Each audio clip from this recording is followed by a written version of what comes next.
Actually, we will discuss combined direct and bending stresses. Right? Why we are studying it? Because we know that electric transmission tower is always subjected to a direct load, that is earth pressure, right? Uh, Earth pressure and and wind pressure on its at its top, right? We can say that an electric transmission is subjected to a bending transmission tower is subjected to bending moment as well as a direct load, right? Likewise, a tall chimney subjected to a wind pressure, or we can say a side wall of a room resisting earth pressure, a dam resisting water pressure, right? These are the applications.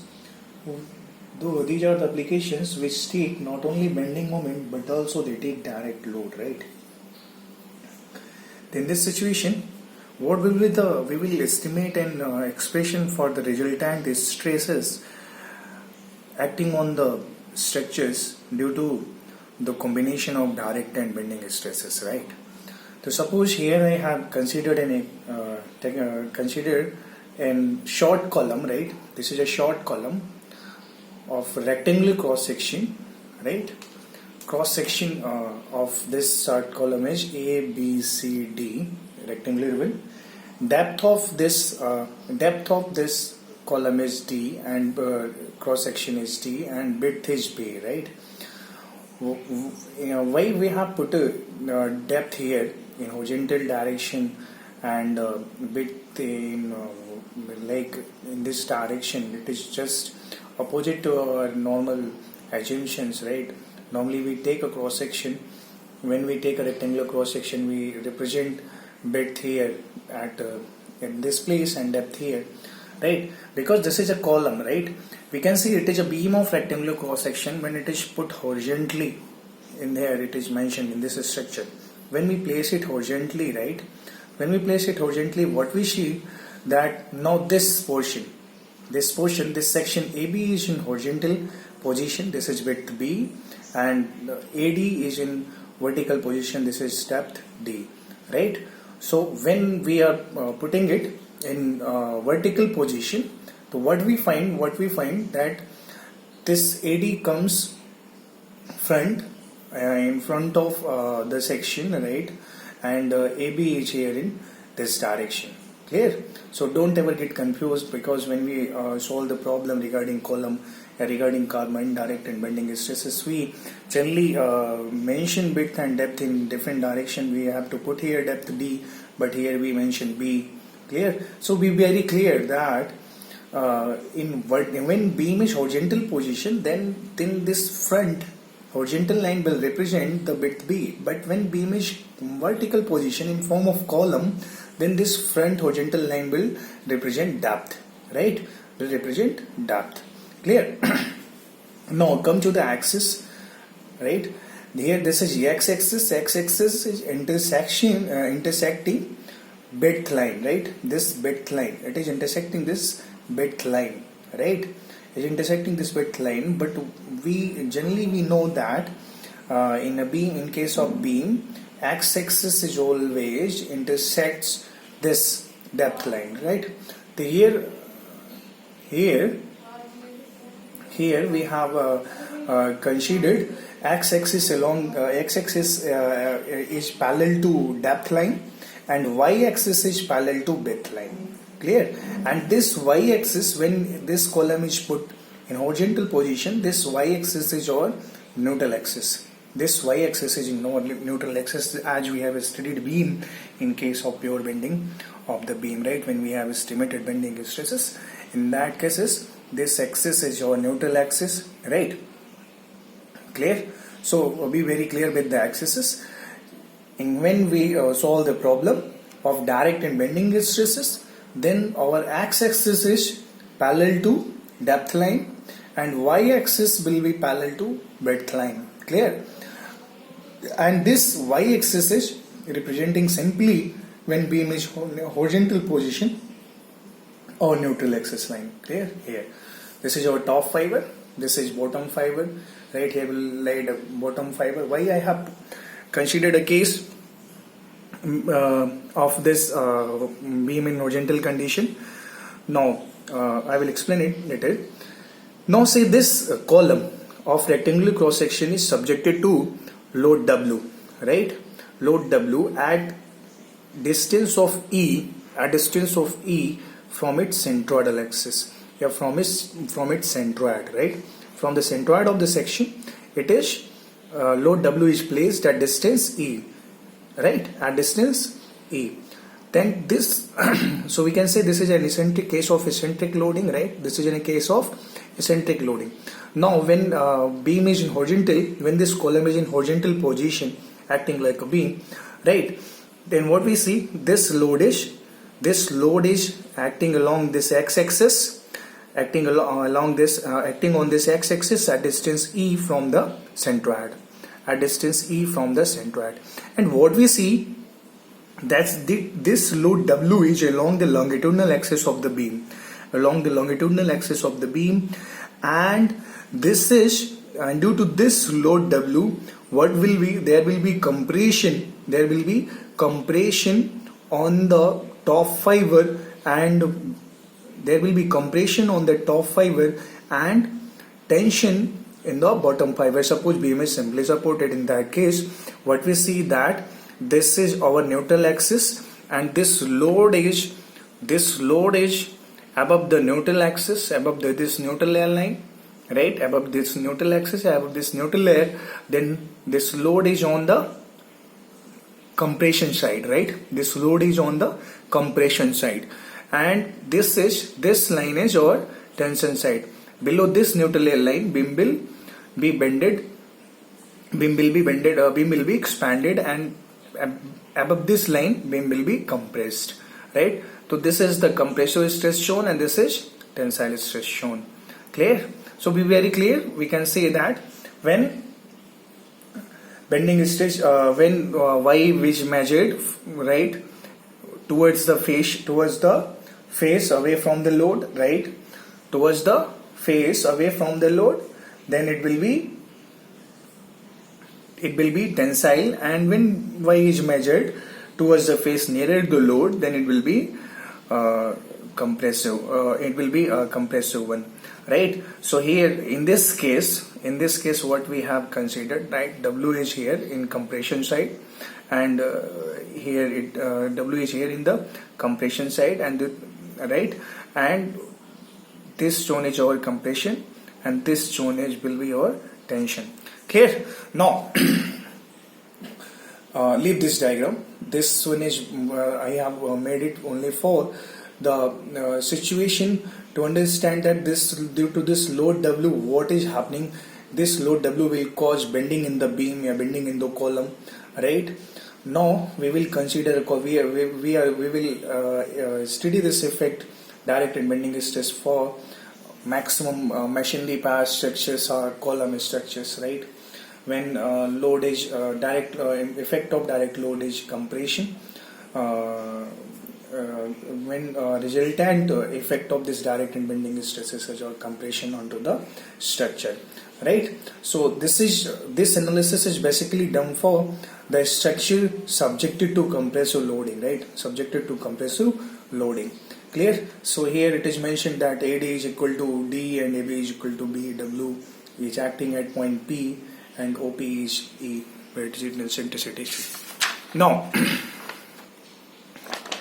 come to we will see this diagram from the front, from this face, then it will look like this one. Here AD is W is at distance E, acting at point P, right? This here acting at point P from O. Now for placing this load to the center, what we will do, we will apply to equal and opposite load W at this point, right? Equal and opposite load W at this point. Now what we see, this load W, this one and this load W, they are equal in magnitude but opposite in direction, and they are parallel to each other, and they are at distance E apart. Then magnitude of these two, effect of these two equal and opposite forces will create a couple, right, will create a couple of magnitude W into E in clockwise direction about this point E. So when we will transfer this load W at this point, how it will be transferred? It will be transferred by the magnitude of this load W, right, and moment of this load W about this point, right. The moment of this load W about the centroid will be W into E, right. So effect of what we see that due to eccentric loading on the structures, right, such cases occurs. Effect of combined direct and bending stresses occurred, and we can see that when load will be axial, there will be no bending stresses in the section, but whenever load will be eccentric, right, there will be direct and bending stresses, right. Now what we see that this load W is responsible for direct stresses sigma D because it is axial one. Then this sigma D will be equal to W by A. The sigma D will be equal to W by A, and due to this bending moment AM equal to W into E, a bending stress will be set up in the beam, right? And this stress, bending stresses due to this bending moment will be equal to M upon I into Y, right? This will be of magnitude WE into Y upon I. Clear? Now there are two stresses set up in the beam, sigma D and sigma B. If the nature of these two stresses are same, then they will be added, right? And if their nature are reverse in nature, opposite nature, one is positive and another is negative, the resultant will be the subtracted one. Like say resultant stress is sigma set up in the beam, it will be sigma D plus minus sigma B depending upon the sign of sigma B, right? When sigma D plus sigma B, direct stress plus bending stresses, right, sigma maximum will be, resultant stress will be maximum when sigma B is compressive, right, because sigma D is compressive already given, right. Here sigma D is negative and sigma B will be, when sigma B will be compressive, they both are of the same sign, then sigma D plus sigma B, right. And if sigma B is negative, right, sigma B is negative means sigma B is tensile. Sigma B is tensile of opposite nature and sigma D is greater than sigma B, then sigma minimum will be sigma D minus sigma B. Clear?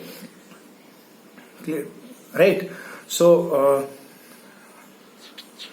now we will study in case of column and machinery pass structures subjected to compressive load. We know that they are designed for not to take tension only. If they are subjected to compressive load on its sections, then it is supposed that they are designed, their structure, their materials are designed, their materials are will offer resistance against the compression only. They will not offer resistance against the tension, right? If these due to these compressive loads, if tensile stresses are generated in the structure, then they will lead to failure, they will lead to crack in the structure and thereby result in the fracture in the material or failure of the structures, right? So here some cases of given, if sigma D is greater than sigma B, then what will be the nature of variation of stress along the section. If sigma D is equal to sigma B, then second condition will arise, or if sigma B bending stress is greater than sigma D. Here I made a diagram for this situation, right? This is the case when sigma D is greater than sigma B. Clear?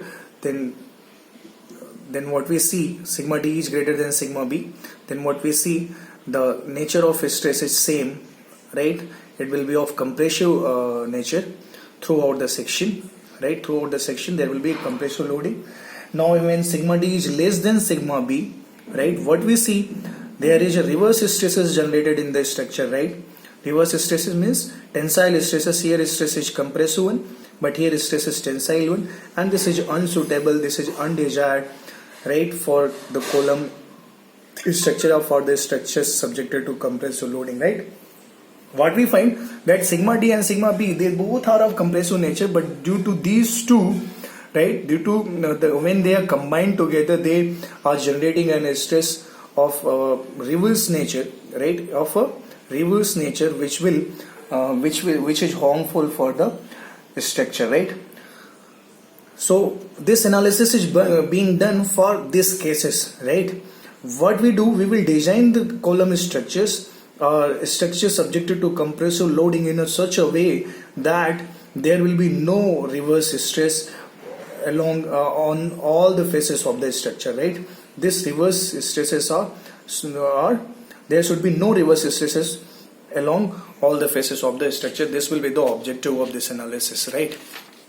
Now third case is when sigma d is equal to sigma b, right? So again in this situation what we find that there across the section, right, there is compressive stress set up in the column, right? So this is a suitable condition, right? In this case there is no reverse stress. So what we see that these two situations are those: first, when sigma d is greater than sigma b, and second, when sigma d equal to sigma b. They both are creating, right? They both are creating compressive stress in the structure. But when sigma d is less than sigma b, right, in that case reverse stresses are generated. So we have to make our structure in such a way that only compressive stresses should be set up in the structures, because columns are incapable of resisting tensile stresses along its sections, right?